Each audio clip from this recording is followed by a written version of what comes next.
Last time we covered the impossibility of beating the original GBA Hoenn games Blind and Deaf, at least in a satisfying manner, and we turned to Omega Ruby and Alpha Sapphire. As a very mature adult man, I was not particularly familiar with these games. While I played them when they came out, I decided that all of the Pokemon games from Gen 6 onward are for babies. In the last video, I noted some accessibility changes that not only made the game easier for able-bodied players, but also make the introduction possible to complete Blind and Deaf. Given the number and scale of these changes before we even meet our own father, I was concerned that the game might be a cakewalk compared to Fire Red or Crystal, and that my challenge may deteriorate into boring videos full of lazy Sopranos references. Thankfully, while there are a lot of changes to ease up the game for small children, they don't exactly make the game trivial for circumnavigating all randomness. In fact, the games turn out to be pretty hard, and after about 100 more hours of trying since my last video, I have just finally figured out a way to get past the very first Team Aqua Grunt, well before you even get to the first gym. This is part 2 of the tale of a man who works too hard, cares too much, and has too much ambition. One of the huge pieces of information I was able to achieve was a list of the IVs that each trainer's Pokemon has in this game thanks to this epic forum that I guess I've had an embarrassing account on for 13 years. It turns out that mostly the trainers have 0 IVs across the board, which helps routing a ton.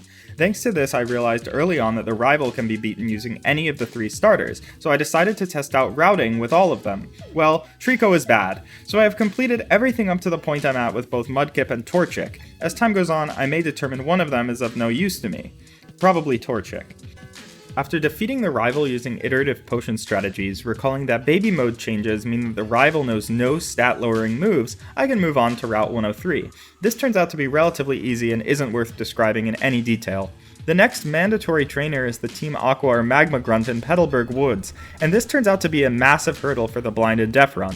You see, the Grunt has a Level 9 Poochyena with Sand Attack. As we know, accuracy-lowering moves are a huge issue for the Blind and Deaf run, as if we are hit even once by Sand Attack, we can't ensure that we do any damage at all during the remainder of the fight. With only our starter available to us, the only option is to be able to both 1. Outspeed, and 2. One-shot the Poochyena. This requires either a level 20 Marshtomp or level 16 Combuskin, a tall order given that defeating all of the trainers on Route 103 only puts us up to level 9. There are 3 more optional trainers before him. There's youngster Billy, who has a Seedot and a Swellow, easy for Torchic but challenging for Mudkip, who can't knock out Seedot quickly enough to avoid dying to Bide. There's rich boy Winston, who has a level 8 Zigzagoon, for some reason higher level than he was in Ruby and Sapphire, and as a very wealthy boy, he also has a full Restore. While he doesn't know Sand Attack, he does know Tail Whip, and that makes it so that even with iterative potion strats, there's no way I can beat him at my current level. The third trainer is Bugcatcher Lyle. What an idiot! Hey, is that my seat? This is the boy in whom I placed all of my hopes and was deeply disappointed. Lyle has 3 level 5 Wurmpills, boosted from the level 3 Wurmpills he had in Gen 3. At level 5, Wurmpill learns Poison Sting, making this fight eerily similar to the Bugcatcher Doug battle from Fire Red, or the Bugcatcher Wade battle from Crystal. That is, the Doug cycle appears to be a generalizable concept with applications to higher generational spaces. So I came up with plans involving how to perform one Lyle cycle, walking over to him, defeating his first 2 Wurmpills for experience, and waiting to die on his last so I could fight him again. I calculated the number of battles I'd need, including when I could go fight the other trainers for each starter, and then I scripted it up. I knew it would take a long time, so I hit run and then broke out this new book called The Idiot to read while I wait. I was satisfied, but after a few hours when I came back to watch, I found my friend stuck on an earlier battle, as it had ran out of power points. With Wade and Doug, this was all but guaranteed to not happen, as you would certainly be poisoned and die from the tick damage before you had a chance to run out of power points. It isn't clear why this battle would be different. Then, watching the method fail a few more times, I realized something. The Wurmpills never use Poison Sting. After consulting my IV chart, I quickly saw that I was the idiot, as these Wurmpills don't know Poison Sting at all for some reason. Even with their massive buff to level 5, there's no way I can guarantee that they knock out a higher level Torchic or Mudkip, even after using every one of their moves, and I can't afford to win the battle even once due to Wurmpill struggling itself to death. This was a great disappointment, and a moment of intense existential self-reflection, as I realized that I had wasted many hours on a beautiful dream that would never come true. I was ready to give up forever. What an idiot! I figured I'd have to turn to cheap strats, like arbitrarily leveling against wild Pokemon on Route 101, which would give a variable amount of experience, but then I realized another cheap but kind of fun strategy. While I had believed I needed to level high enough to one-shot Poochyena, there was one other option. I could have a burner Pokemon that I could switch to after the first turn in case I was sand attacked. Once it dies and I send back in my lead, I could be sure to have full accuracy again. This is a strat I used in the Crystal run extensively, but here I do not have access to any free Pokemon.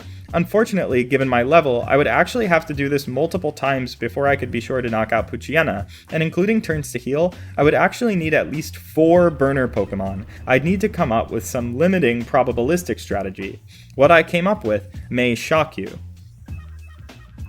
Well, almost definitely not. I would flounder in the grass on Route 101 and try to catch a Pokemon from full health. I came up with a button sequence such that if I caught a Pokemon, I would save the game, and if I didn't catch one, I would still be in battle, so I couldn't save. I computed the probability of catching a full health Pokemon on Route 101, and then determined the point at which I was guaranteed to have caught 10 Pokemon with 1 trillion to 1 odds. I ran the script on my computer, pulled out the idiot, and was satisfied to see it worked well.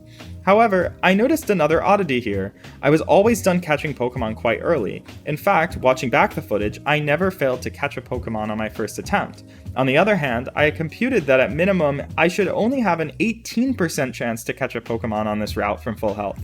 But once again, I was the idiot. It turns out that as another baby mode change, Route 101 Pokemon have a 100% catch rate. This is something I did not know, but maybe common enough knowledge. I mean, it showed up in an IGN guide, and I'm pretty sure those people don't even play the games. But this is excellent. It means that this strategy is not cheap. I'm not in trouble at all. I can catch 10 Pokemon guaranteed on Route 101 without my cool save and quit strategy. And as they all give the same amount of experience, the only variability is what Pokemon I actually have in my party and box, just some random combination of Zigzagoons, Wurmples, and Poochyenas.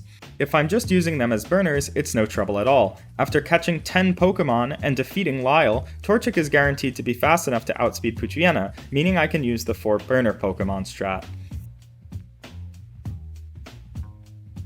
I start with Ember, and may get hit by a sand attack or an attacking move. I switch into a burner, who may instantly die. If he does, I switch into a second burner. I heal Torchic, then spam moves until either my burner or the Poochiena faints. In the former case, I send in Torchic and Ember. Repeating the process one more time, I can guarantee a win against the Grunt. Sadly, Mudkip is still not fast enough to outspeed Poochiena. However, with 4 burner Pokemon, I can now earn a level by using the same strategy against Winston, after which I can actually outspeed and guarantee a win. So yes, without any cheap strategies or very cool strategies that only an intelligent man could think of that wind up not working or not being necessary, you can beat Pokemon Alpha Sapphire with either Torchic or Mudkip blind and deaf using mechanics specific to these games. Wait, I meant to say that you can beat the first Team Aqua Grunt. I'm still not sure if I can get a gym badge. Oh, what an idiot! Just waking up in the morning, gotta thank God. I don't know, but today seems kinda odd. No barking from the dog, no smoke, and mama cooked the breakfast with no hog.